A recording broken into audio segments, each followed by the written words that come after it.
Completely Pro has been approved for pro wrestling fans by the creators of the Angle Podcast. Oh, wrestling fans! Clap for the Angle Podcast! The Angle Podcast. Angle Podcast. The Angle Podcast. The Angle Podcast. The Angle Podcast. It's the Angle Podcast. How exciting! Welcome, everyone, back to a brand new edition of the Angle Podcast. As always, I'm your host, Joey Karni, and if you haven't already, please smash that subscribe button down below. Now, with me today is a flag bearer of Impact Wrestling, and although as of late he's lost some of his honor, he is still in the ring a wolf, and stay alert because if you know this man, we know that anything is possible. Please welcome Eddie Edwards. How are you, sir? And welcome to the show. I'm doing good, and thank you for having me. Appreciate it. Absolutely. Now, 2022 has been a different year for you compared to others, a different reaction from the fans. You were at the forefront of protecting Impact from said outsiders and ultimately joined them. Now, like many years ago, we've seen this happen before with different outsiders, different group of outsiders. And now we're seeing it happen with you. What was the debate going into making you the leader of Honor No More? You know, I think it was just the way that I felt, you know, going into it and having, you know, when those guys were coming around and, you know, the stars just kind of aligned where, you know, I felt that I'd been passed over. You know, I had chances that I should have been given that I wasn't given at the time. You know, most notably going after Kenny Omega when he was, you know, the Impact World Champion. I wanted to be the one to help bring that championship back to Impact. And then Christian was a champion. I wanted to bring it back to Impact, take from Christian, but I never got my chance. And it just kind of worked out where I had friends, you know, who left the company, who left Ring of Honor, and they were around. So it kind of worked out perfectly. And, you know, sometimes the stars do align, and it just worked out great for me. What was your reaction to the initial reaction from the fans, seeing you be, you know, the face of Impact, sort of say, for so long, and to kind of turn your back on them? It was interesting. It was cool, honestly. Like, that was, you know, that's what we expected. That's what I expected. That's the reaction that they should have given me. You know, I was the guy. I was Mr. Impact. I was the guy, you know, always pushing, always supporting Impact, and which honestly, that's who I was. And, you know, when somebody turns their back on you, that was the appropriate reaction. And, you know, honestly, I ate it up. Yeah. And staying on the topic of 2022, we've seen a lot of Impact talent step up and really declare themselves as big time players in the company. Names like Jordan Grace, Josh Alexander, and even Steve Macklin. Being that you kind of your career has been in Impact and you've been, you know, from the beginning and rose to the top, what would you say goes into being a key player in Impact? You know, I think it's first and foremost, it's believing in what Impact is doing and believing what the product that we're putting out there and believing in the locker room that we have. And also not just the locker room, but believing in, you know, our front office, everybody involved in the company. You have to believe in what we're doing. And I think that's always been the great thing about Impact, especially most recently, where everybody's been on the same page, where we all have the same goal. We just want to grow Impact. And if you want to be a main player at Impact, you have to believe in that, and you have to go out there and you have to deliver, which, you know, the people that you just mentioned, Jordan, Josh, Macklin, you know, Trey Miguel, Ace Austin, Chris Bay, these are guys and girls that are going out there and they're delivering each and every time, but they also believe in what we're doing. And I think it really makes them the total package. And I think that kind of overflows into the audience's perspective as well, especially for me, because you see Impact opposed to other companies, and you can see that, you know, on screen, but also behind the scenes as well. It's a united front. There's a mission in mind. There's a goal in mind, and that's to bring Impact as high as possible. So it's definitely, I could definitely see what you're saying in the sense of, you know, there's so much talent there, and everybody has that goal in mind to make Impact number one. Now, with Honor No More, obviously you led us a faction, even bringing in some old, or some tag team gold with Mike and Matt. But being that recently the group has imploded, do you have your sights on maybe masterminding a new group or a team of some sort, or do you plan to possibly go back to being on your own? You know, right now I think I'm going to focus on my own, focus on what I can do going forward. But honestly, if an opportunity arises, I wouldn't turn my back on it. You know, you never know what's going to happen. You never know, especially in the professional wrestling world, you don't know who's going to show up or who's going to be available, you know, at certain times. So if something arises and it seems like the right fit, the right situation, I'd be happy to lead a group again. But as of right now, I'm just focusing on myself. Yeah, and I like the idea of like what you said was like an opportunity if that opportunity comes about. And I feel like that's what Impact really is about. You know, it's not just giving talent from the outside opportunity, but also giving them creative opportunity as well. We're seeing things that we really don't see anywhere else. Even this week, you know, what we saw with Violent by Design and Eric Young, a lot of different things that you don't normally see on another wrestling platform. What to you do you think is the biggest creative difference opposed to other companies or other outside places?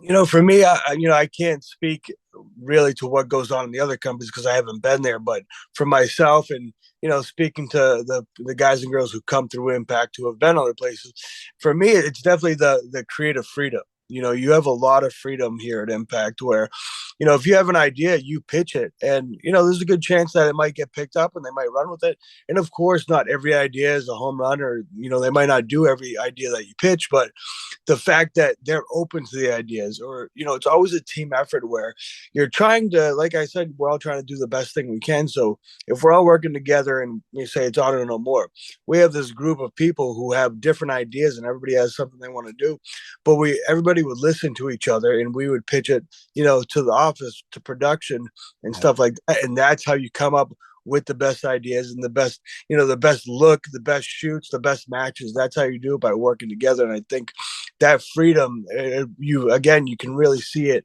It really comes through on screen when people are watching.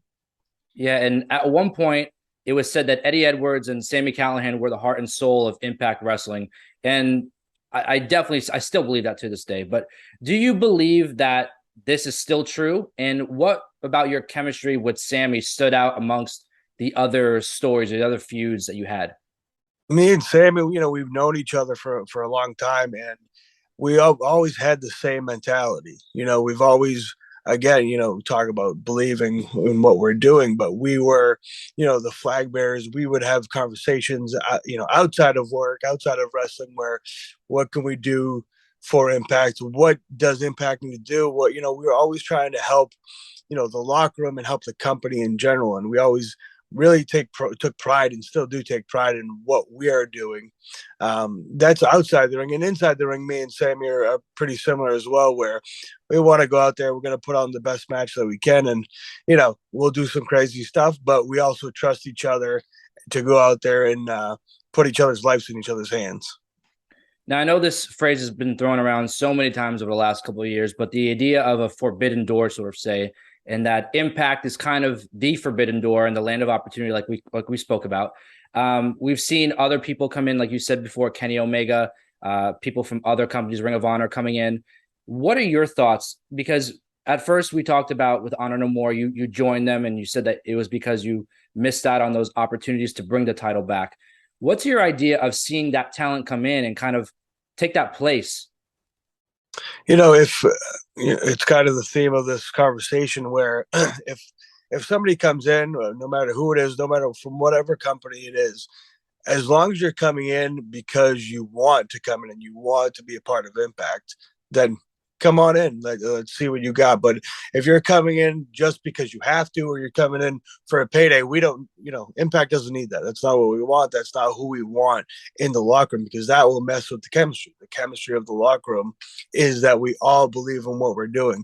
And, you know, it's easy for somebody to come in and be able to, you know, throw a little wrench in the plans by not believing what we're doing. So if you want to come into Impact because you believe in what we're doing, I welcome everybody. But if not, then, you know, we're better off without you. Yeah. And kind of following back up on that creative freedom topic that we spoke about, we've seen legends like Tommy Dreamer, Mickie James, Rhino, PCO, and now even Bully Ray find their way back to Impact. And it's what is it like having these names like back in the locker room, to have legends like those in the back to either learn something from or just to have a conversation with?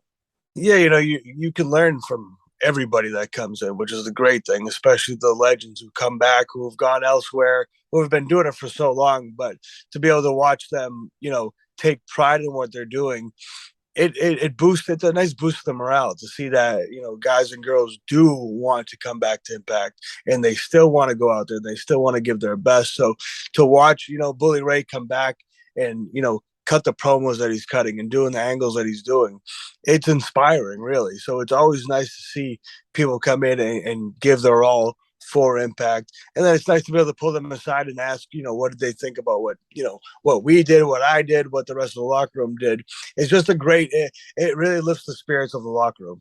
Yeah, and I'd be remiss if I said that there weren't similarities between you and Tommy Dreamer and Bully Ray. Adjectives like tough, leader, extreme, and violent kind of come to mind there.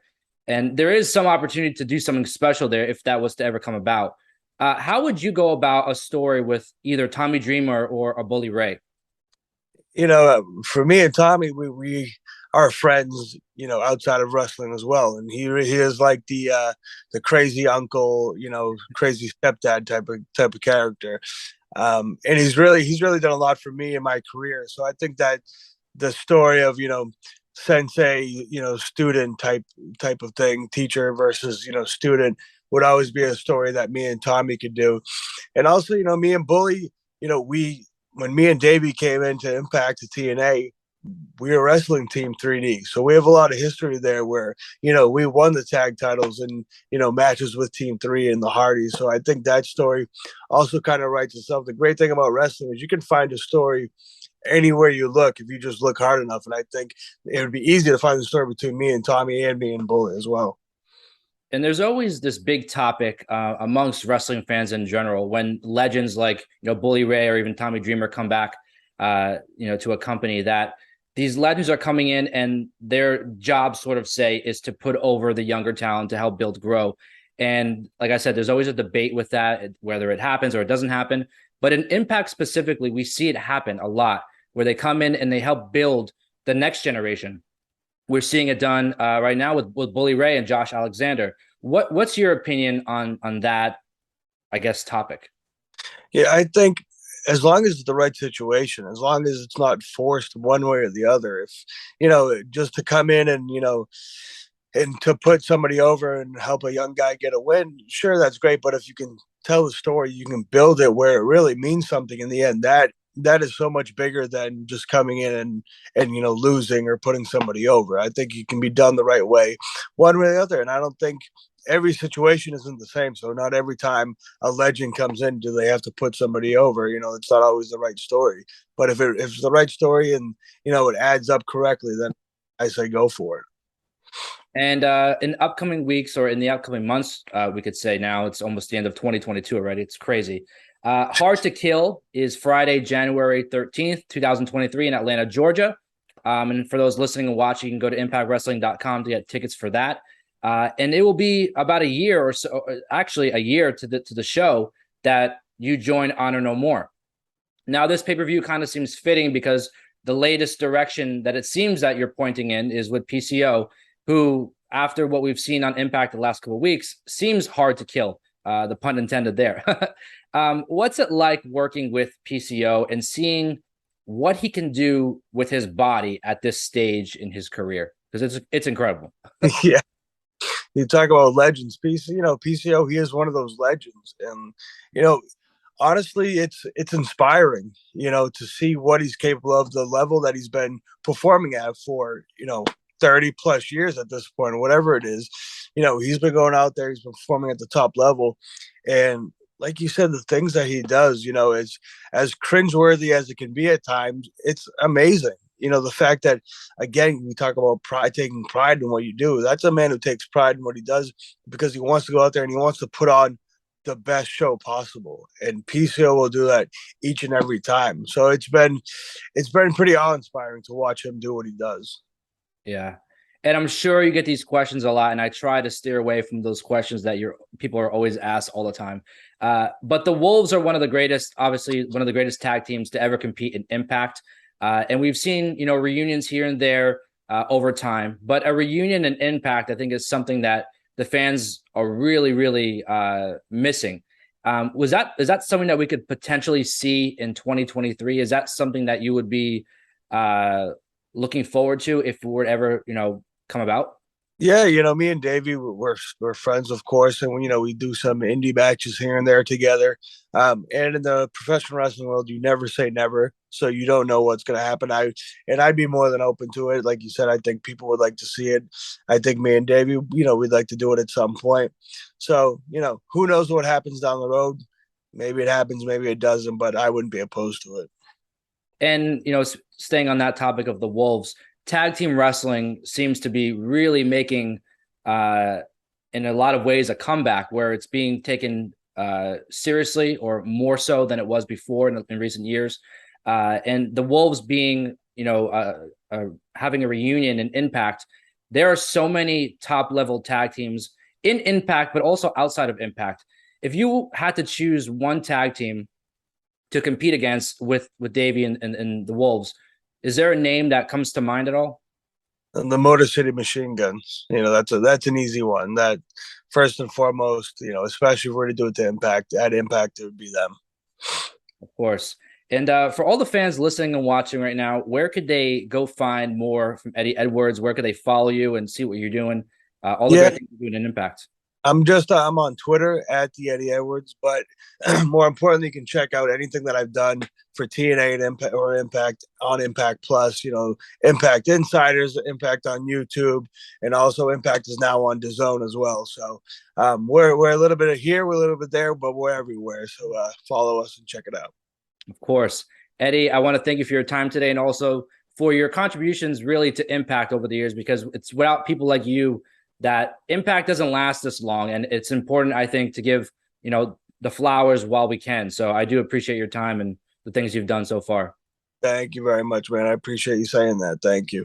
Of course. And for all those fans listening and watching right now, fans of Impact Wrestling, Winter Warfare is Friday and Saturday, December 9th and 10th, in a city near and dear to my heart in Pembroke Pines, Florida. And you can catch the Hard to Kill pay-per-view on Friday the 13th, January the 13th, 2023 in Atlanta. And the fallout for that show, Saturday, January 14th. And again, all tickets for those shows, impactwrestling.com.